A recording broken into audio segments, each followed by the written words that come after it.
In today's video, I'm going to teach you how to enter credit card charges in QuickBooks Online. We'll walk through a simple, repeatable process you can use every time your business makes a purchase on a credit card. The goal is to make sure your books stay accurate and that every charge is properly categorized, so your reports and tax prep are much easier later on.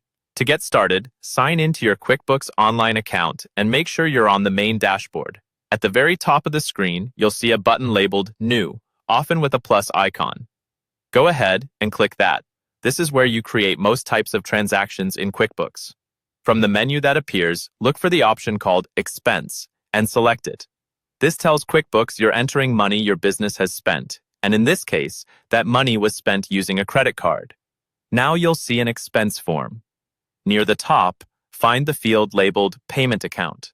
Open the drop-down menu and choose the credit card account that was actually used for the purchase.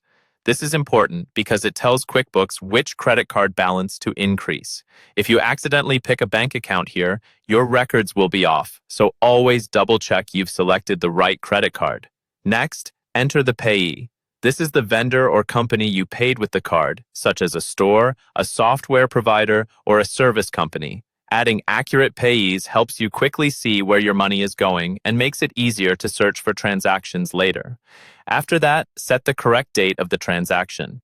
Use the actual date the charge hit your credit card, not today's date, unless they're the same. Having the right date keeps your financial reports lined up with your statements and helps when you reconcile your credit card at the end of the month.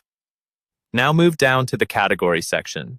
In the category field, choose the appropriate expense account that best describes the purchase, such as office supplies, travel, meals, or another relevant category set up in your chart of accounts. If it helps future you or your accountant, you can also type extra information in the memo or description fields, like what was purchased or why, so anyone reviewing the books later understands the charge at a glance.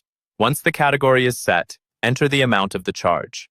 Make sure it matches your receipt or credit card statement, and confirm that you're entering it as a positive number. When everything looks correct, go to the bottom of the form and click Save and Close. QuickBooks will record the expense, update your credit card balance, and you'll be ready to enter your next charge.